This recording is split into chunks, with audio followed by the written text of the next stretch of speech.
우리 형제님들이 죄 많은 이 세상을 우리 자매님들 좀 쉬시고 모든 범하는 저 하늘에 있네 저 천국 문을 열고 나를 부르네 나는 이 세상에 정들 수 없도다 함께 주님 같은 친구 없도다 저 천국 없으면 나 어떻게 하나 저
성도님들, 요즘에 그 평균 수명이 어느 정도 될까요? 한번 퀴즈. 80, 83. 네, 한번 2021년 통계를 한번 보겠습니다. 2021년 통계를 보면 제일 오래 사는 사람이 일본 사람들이래요. 그리고 한국이 두 번째입니다. 평균 수명이 한국이 두 번째로 많아요. 제일 밑에 보면 OECD 평균이 있는데 OECD 평균보다 훨씬 상회를 하죠. 두 번째 보면 우리 여자 성도님들이 오래 사네요. 평균 수명이 86.6세래요. 2021년에. 그리고 남자가 80.6세. 30년이나 남았네. 이게 10년 전인 2011년 그 통계를 보니까요, 여자가 84.4, 요거 보면서 10년 전에 2011년 통계가 여자가 84.4세, 남자가 77.2세. 그러니까 10년이 지난 후에 평균 수명이 늘었잖아요. 2, 3년 늘었습니다. 그런데 대부분의 나라들의 평균 수명이 얼마예요? 70에서 80년. 물론 앞으로 의학이 발달을 하고 또 유전공학들이 발달해서 막 그 장기 같은 걸 유전공학으로 이렇게 복제를 해가지고 막 이식을 하고 그러면 아마 그런 가능성들로 인해서 인간의 수명은 점점 더 늘어갈 것이라고 생각합니다. 그런데 그 인간의 수명을, 그러니까 전 세계의 평균 수명을 깎아먹는 게 뭔지 아세요? 전쟁, 기근. 그러니까 어느 한쪽에서는 의학이나 막 이런 게 발달돼서 사람이 오래 사는데 어느 한쪽에서는 전쟁이나 이런 것들로 사람들이 어린 아이들부터 일찍 죽어요. 그런 게 다 평균 수명에 들어가니까 오히려 한쪽에서는 평균 수명이 더 낮아지는 그런 이 지구촌의 아픔도 있습니다. 그런데 아무튼 대부분의 나라의 사람들의 평균 수명이 70에서 80. 그래서 오늘 저희가 읽은 본문이 이렇게 말해요. 10절에 보면 우리의 연수가, 그 연수는 우리의 생명, 우리의 사는 날이 70이요 강건하면 80이라도 그 연수의 자랑은 수고와 슬픔뿐이요 신속기간이 우리가 날아가나이다 라고 기록합니다. 여러분, 성경에 간단한 주석이 기록된 성경을 가지고 계신 분들은 아마 성경책 보면 시편 90편이 있고 그 옆에 제4권 이렇게 해가지고 가로 안에 소 제목이 있잖아요. 혹시 있으신 분 있으세요? 읽어주시겠습니까? 하나님의 사람 모세의 기도 이렇게 기록되어 있죠. 그래서 뭐 대부분의 성경학자들은 이 시편 90편의 저자를 모세라고 그렇게 밝히고 있습니다. 그런데 이 모세가 몇 살에 죽었냐면 120살에 죽었어요. 120살에 가나안을 건너지 않고 요단 동편에서 모세가 생을 마감했는데, 그때 모세가 120살에 죽었는데 모세가 그때 막 나이 많아가지고 병에 걸려가지고 죽은 게 아니에요. 멀쩡하고 썽썽했는데 죽었어요. 하나님이 그를 데려가셨다, 그렇게 성경이 말씀합니다. 가나안에 들어갈 때 갈렙이라는 사람도 이런 고백을 했습니다. 여호수아서 14장 10절에서 11절 보니까 이제 보소서 여호와께서 이 말씀을 모세에게 이르실 때로부터 이스라엘이 광야에서 방황한 이 45년 동안을 여호와께서 말씀하신 대로 나를 생존하게 하셨나이다. 오늘 내가 85세로되 모세가 나를 보내던 날과 같이 오늘도 내가 여전히 강건하니 내 힘이 그때나 지금이나 같아서 싸움에나 출입에 감당할 수 있으니. 그러니까 가데스 바네아에서 모세가 갈렙이 자기 지파를 대표해서 그 12명의 정탐꾼 중에 한 사람으로 가나안을 갔다 왔어요. 그때가 나이가 40이었어요. 그리고 광야에서 45년을 이제 하나님께서 광야에서 이들을 훈련시키시죠. 그리고 지금 갈렙이 나이가 몇 살이 됐습니까? 85세가 됐어요. 그런데 지금 내가 85세인데 당신이 나를 가데스 바네아에서 가나안에 보낼 때 그때 40대나 지금 때나 내 힘이 강건하다. 그래서 내가 싸움에 출입에 능하다. 그래서 헤브론 산지를 요구하는 그런 장면이 나옵니다. 여러분, 120세의 모세도 85세의 갈렙도 아직 팔팔한 나이예요. 청춘이에요. 그런데 왜 모세는 사람의 연수가 70 혹은 80이라고 했을까? 그 이유가 출애굽 세대가 광야에서 다 죽었거든요. 그러니까 여호수아와 갈렙을 제외한, 그러니까 애굽에서 나올 때 20세 이상의 남자들은 45년 동안 광야 생활하면서 그곳에서 다 죽고, 출애굽 2세대가 여호수아와 갈렙의 인도로 새로운 땅 가나안으로 들어가게 되죠. 그래서 사람들의 수명이 그때 70이요 80이다 이렇게 모세가 이야기한 것입니다. 근데 모세의 예언이 맞아떨어진 건지 딱 지금 우리가 살고 있는 이 시대에 평균 수명이 70에서 70이나 80. 그런데 이 시간마저도 모세는 신속히 지나가는데 마치 날아가는 것처럼 지나간다 이렇게 이야기합니다. 그럼 오늘 나눌 말씀에 저희가 이제 9월달 계속 사자성어 시리즈를 살피고 있는데, 오늘 나눌 사자성어는 한단 지몽. 한문만 써놓으니까 모르셨죠 다. 네. 한단 지몽 이런 사자성어입니다. 한단은 지역 이름이에요. 지역. 한단에서 꿈 이걸 한단지몽이라고 이야기합니다. 이걸 여러분들 뭐 요즘에는 네이버가 너무 좋잖아요. 네이버 같은 찾아보면 뭐 나무위키나 이런 백과들도 나오고, 이 사자성어의 유래를 찾아보면 제가 간단하게 이야기를 드리면, 여옹이라는 도사가 있는데 한단으로 가던 중에 주막을 들렀는데 거기서 노생이라는 젊은이를 만납니다. 이 노생이 여옹과 즐겁게 이야기를 나누다가 자신의 이 노생은 굉장히 못 사는 그런 신세를 한탄하다가 이야기를 하다가 졸았어요. 그래서 여옹이 자신의 보따리에서 베개를 하나 내주면서 노생이 그 베개를 베고 잠에 듭니다. 근데 이 베개가 도자기로 만든, 양쪽에 구멍이 뚫린 도자기로 만든 베개였는데, 노생이 이제 잠에 들었어요. 근데 꿈속에 그 베개의 구멍이 점점 커지더니 그 구멍으로 들어갔는데 막 보리등만한 대골집이 나오는 거예요. 그래서 그 집에 사는 부잣집 그 딸과 결혼을 하고 과거에 급제하고 나라에 큰 공을 세워서 부귀영화를 누리게 됐다.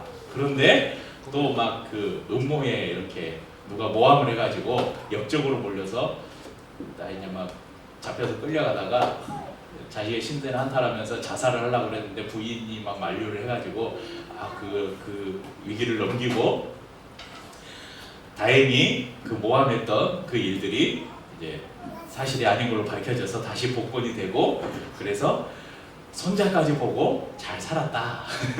그런 해피엔딩이에요. 그런데 그 꿈을 꾸다가 딱 기지개를 켜면서 일어났는데 이게 꿈인 거예요. 노생이 여웅이 옆에 있고 주막에는 이제 밥 짓는 소리가 나. 그 꿈을 꿀 때쯤에 밥을 안 쳤는데 아직 밥이 뜸도 안 들었어요. 그러니까 아주 짧은 순간에 그 많은 일들을 꿈속에서 다 경험한 거예요. 그 여웅이 노생에게 이런 말을 합니다. 인생은 다 그런 것이라네. 그래서 부귀영화를 누리며 행복하게 보낸 지난 날이 아주 짧았던 순간의 꿈이었음을 알게 된 이 노생은 그 꿈이 나의 인생이 더덥구나, 내가 그 부귀영화를 쫓고 그런 나의 삶이 다 덧없는 것이구나, 바로 이 여옹이라는 도사가 나에게 이런 가르침을 주기 위해서 이 사람이 도수를 부린 것이구나, 이걸 깨닫고 이 노생이 여옹에게 큰 감사를 하게 됩니다. 그래서 이 이야기에서 전해 내려오는 고사성어, 이 사자성어가 바로 한단지몽입니다. 그럼 이 사자성어가 우리에게 주는 교훈은, 우리가 말하는 성공이나 부귀영화가 실은 한순간의 허무한 꿈 같은 것이다, 이런 교훈을 줍니다. 하지만 이 교훈 이전에 이미 성경에서는 하나님께서 모세를 통해서 우리에게 이 사실을 가르쳐주고 있습니다. 오늘 본문을 조금 올라가서 저희가 읽은 본문 90장을 이렇게 10편 90편을 펴놓고 4절을 한번 읽어볼까요? 4절. 주의 목전에는 천년이 지나간 어제 같으며 밤의 한순간 같을 뿐이니이다. 5절도 함께 읽겠습니다. 주께서 그들을 홍수처럼 쓸어 가시나이다.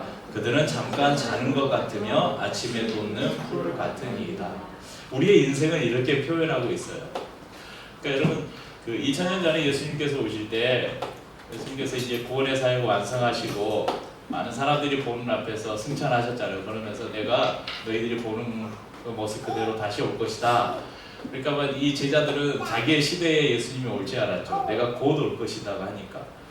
그 이후에 많은 사람들이 예수님이 곧 오신다고 했으니까 어제나 오늘이나 예수님만 기다리고 산 거예요. 그러니까 그 중간에 막 이상한 사람들, 이단들이 많이 등장했죠. 이 많은 이단들이 등장할 때 뭐라고 해요? 내가 재림 예수다.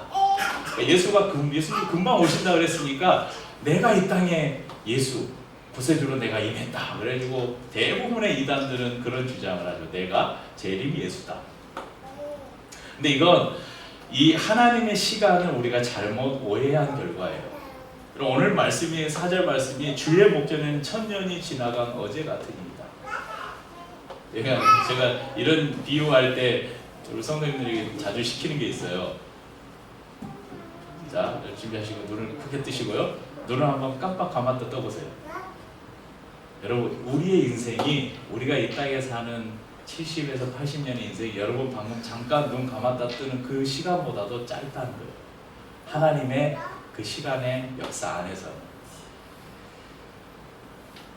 시인은 우리의 인생을 잠깐 자다 깨는 것으로 비유합니다. 아침에 돋았다가 저녁에 배임을 당하는 꽃에 비유하면서 우리의 인생이 얼마나 짧고 허무한 것인가 이미 모세가 그의 시에서 이렇게 이야기하고 있습니다. 그러면 정말 우리의 인생이 의미 없고 허무한 것인가? 그럼 우리가 이렇게 무슨 아둥바둥하면서 이렇게 주일 아침에 잠이나 자지 이렇게 아침에 모여서 일찍 나와가지고 이렇게 예배드리고 뭐 이런 필요가 있는가? 여러분, 예수 그리스도 밖에 있는, 하나님 밖에 있는 인생은 허무하지만 그리스도 안에 있는 인생은 결코 허무하지 않습니다. 우리의 허무한 인생이 결코 허무하지 않을 의미 있는 인생이 되는 방법, 그것은 바로 우리의 창조주 하나님을 알고 그 하나님을 경외하는 것이 바로 우리의 인생을 의미 있게 사는 방법입니다. 시편 90편 우리가 읽어보면 1절 2절에는 모세가 이렇게 고백하냐. 주여, 주는 대대에 우리의 거처가 되셨나이다. 산이 생기기 전 땅과 세계도 주께서 조성하기 전 곧 영원부터 영원까지 주는 하나님이십니다. 그러니까 모세는 그 하나님을 인정하고 있는 거예요. 이미 세계가 창조되기 이전부터 하나님은 계셨고 지금도 하나님은 계시고 하나님은 영원히 계시는 분이시다. 하나님은 우리가 거할 모든 처소를 마련하시고 우리와 함께 하시는 분이시다라고 고백합니다. 그러므로 우리의 인생의 목적은 하나님 안에 있어야 의미가 있어진다는 것입니다. 영원하신 하나님을 의지하는 인생은 잠깐 사는 이 땅의 삶의 목적을 두지 않습니다. 우리가 이 땅에서 바라는 것들, 마치 아까 고사성어 한단 진몽에서 우리에게 교훈하는 것처럼 노색이라는 사람이 잠깐 잠든 그 사이에 그 부잣집에 예쁜 딸과 결혼을 하고 거기서 높은 재상의 자리까지 올랐대요. 그 고사의 그 이야기 보면 재상의 자리, 재상이라고 하면 요즘으로 말하면 뭐예요? 조선시대로 영의정, 우의정, 요즘으로 하면 거의 국무위원 정도의 지위까지 올랐던 거예요. 그런 모든 높은 지위를 누리고 자식과 손자들까지 그 수많은 자녀의 복을 누리고 그렇게 행복하게 살았는데 깨보니까 꿈이라는 거예요. 우리가 이 땅에서 쫓아 사는 모든 것들은 방금 우리가 눈 감았다 떴잖아요.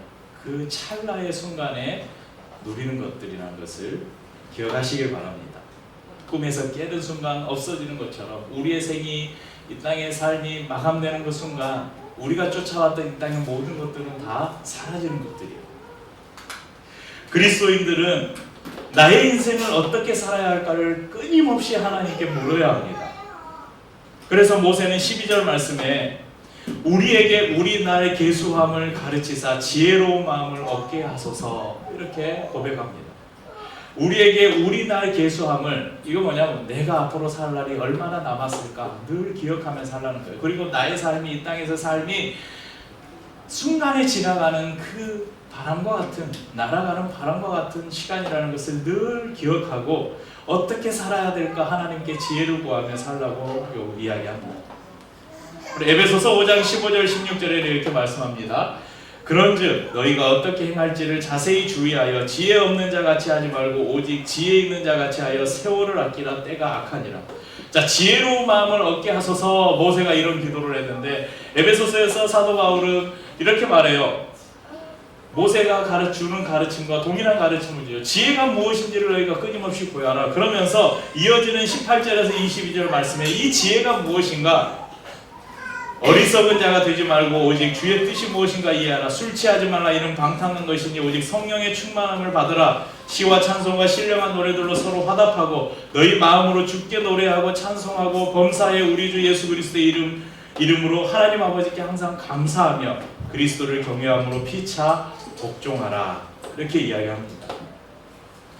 주님의 뜻을 분별치 못하게 하는 이 세상의 것들을 우리가 쫓아 살지 말고 이 세상의 것에 취하지 말고 날마다 예배의 삶을 살며 우리를 사랑하시는 그 예수 그리스도의 이름으로 하나님을 섬기듯이 우리의 지체들을 섬기고 우리의 이웃들을 섬기고 사랑하고 피차 복종하라고 요구합니다. 제가 좋아하는 명언이 하나 있습니다. 안 썼구나. 오늘은 내일이 없는 것처럼 살되. 어디서 한 번쯤 여러분 들어보셨을 거예요. 제가 한동안 예전에 뭐였죠? 카톡 프로필 아니면 저기 예전에 싸이월드인가 요 글씨를 많이 썼었는데 오늘은 내일이 없는 것처럼 살되 영원을 꿈꾸며 살아라. 이 글귀를 제가 참 좋아합니다. 그러니까 오늘은 내일이 없는 것처럼 살아라. 내일 죽는다는, 오늘 죽는다는 거예요. 내일이 없다면 여러분 한 그루의 사과나무를 심으시겠습니까? 여러분 내일이 여러분에게 없다면 오늘 뭐 하시겠어요? 그거 생각해 보시면 돼요. 나에게 내일이 없다면 오늘 나에게 주어진 24시간을 내가 어떻게 살까? 1분 2초를 허투루 안 살겠잖아요. 그렇게 살으라는 거예요. 하루를 살 때 내일이 없는 것처럼 오늘 하루에 최선을 다해서 살으라는 것입니다. 그런데 여러분 이렇게 살면 막 땅의 것만 보게 되잖아요. 그런데 오늘이 끝이 아니라는 거예요. 그러면 오늘을 어떻게 살아야 돼요? 오늘은 내일이 없는 것처럼 살지만 오늘을 내일을 준비해야 된다는 거예요. 그게 계속 쌓이면 꼭 우리의 삶은 영혼을 준비하는 삶을 살아야 한다는 것입니다. 우리의 삶이 이 땅에서 끝나는 것이 아니라 우리의 삶의 종착점은 저 하늘에 있다는 것을 기억하고 사는 것입니다. 사랑하는 성도님들, 요즘에는 어떤 꿈을 꾸십니까? 잠자면서 꾸는 꿈 말고요. 그럼 요즘에 여러분의 마음을 붙잡고 있는, 여러분 안에 마음속에 이렇게 자라고 있는 그 비전, 그 꿈은 무엇입니까? 우리 윤서는 이제 내년이면 고3인데 대학을 가서 이제 스포츠 매니지먼트 그 유명한 선수들과 함께 막 그런 꿈. 직장을 다니는 사람들은 내가 직장에서 어떻게 이렇게 좀 진급하고 더 많은 월급을 받고 이렇게 살까? 무슨 사업을 하면 내가 좀 이 큰 돈을 만들 수 있을까? 내가 건강하게 아프지 않고 건강하게 오래 살려면 운동도 하고 또 내 삶이 좀 즐거움을 위해서 어떤 취미 활동을 하고 어떻게 재미있게 살까? 여러분 우리가 땅의 것만 바라본다면 이런 것이 우리의 꿈이 될 것입니다. 그렇지만 우리가 영혼을 바라보고 산다면 우리의 꿈이 이 땅에서의 것이 아닌 영혼에 대한 꿈을 가지고 산다면 우리는 이런 꿈을 꿀 것입니다. 하나님의 나라를 어떻게 하면 나를 통해서 이 땅에 이룰까? 어떻게 하면 내가 이 땅에 사는 동안 내 삶에서 하나님의 나라를 경험하면서 누리면서 살아갈 수 있을까? 그런 생각을 하게 될 것입니다. 세상의 부귀영화를 아마 전 세계 인물들 뭐 좀 이제 아닌 사람이 있을 수 있으니까 성경 안에만 우리가 국한해 보자면, 그럼 성경 안에 이 세상의 부귀영화 누릴 수 있는 거 다 누려본 사람이 한 명 있어요. 누구예요? 솔로몬이죠. 우리가 지혜의 왕이라고 칭송을 하고 어제 그러고 보니 축구 볼 때도 솔로몬이 있었네요. 손흥민에게 어시스트를 2개나 해줬는데 그럼 솔로몬이 있잖아요. 그 하나님께서 다윗도 못 지은 그 하나님의 성전을 건축하고 정말 금으로 막 화려하게 치장된 솔로몬 궁전을 건축하고 모든 주위의 나라 사람들이 수많은 그 보물들 조공들을 가지고 와서 바치고 그 왕비가 1000명이었나요? 왕비가 1000명이고 후궁이 3000명이었나? 수많은 여자들을 자기의 부인으로 거느리고 태평성대를 이루었던 왕 솔로몬, 그가 자기의 생애를 마감하면서 전도서에서 뭐라고 말했어요? 헛되고 헛되니 모든 것이 헛되도다. 여러분, 성경에서 3번을 이야기했다는 것은 이걸 무지 강조한 거예요. 헛되고 헛되니 모든 것이 헛되도다. 그러니까 이 땅에서 솔로몬이 누릴 수 있는 모든 것, 인간으로서 누릴 수 있는 모든 것 다 누려봤는데 결국 이 모든 것이 다 헛된 것이더라. 그러면서 전도서에 보면 수많은 가르침을, 잠언에 보면 수많은 가르침을 주고 있잖아요. 우리도 이것을 기억해야 합니다. 이 땅에서 우리가 쫓아 사는 것이 잠깐 꾸는 그 한단 지몽 같은 그런 것이 우리가 기억하고, 여러분 사라지지 않는 영혼을 늘 꿈꾸며 여러분 살아가시기를 바랍니다. 그러면서 바울이 우리에게 주는 교훈처럼 그 영혼을 바라보지 못하게 만드는 우리를 미혹하는 것들이 있잖아요. 여기에 보면 또 술 취하지 말라 그러니까 술 마시면 안 되는가 보다. 술 취하지 말라 그러니까 술을 마시되 취하지 않을 정도만 마시면 되는구나. 네. 보통 교회에서 이 구절 꺼내가지고 막 술에 대해서 이야기하는데, 이 술 취하지 말라, 그 다음에 뭐라 그래요? 성령의 충만함을 받아라. 이걸 성령의 충만함과 대조되는 것으로 지금 기록하고 있는 거예요. 성령의 지배를 받지 못하게 하는 이 세상의 것들을 끊어버리라는 거예요. 여러분, 그래서 우리가 늘 성령의 뜻을 쫓아서 살고, 또 시와 찬송과 신령한 노래들을 서로 화답하고, 이건 하나님을 예배하며 살라는 거예요. 늘 하나님을 예배하며 살고, 그리스도의 이름으로, 하나님 아버지의 마음으로 그리스도를 경외함으로 서로 복종하라는 건 무엇입니까? 자기의 자아를 내려놓고 남을 나보다 낮게 여기고 다른 사람을 위해서 나의 삶을 희생하고 헌신하는 그런 삶을 우리에게 요구하고 있는 것입니다. 그것이 땅의 것이 아닌 하늘의 것을 쫓아 사는 삶임을 우리가 기억하고 하나님의 나라를 꿈꾸는 우리 성도님들 되시기를 주님의 이름으로 축복합니다. 함께 찬양하고 성찬을 나누도록 하겠습니다.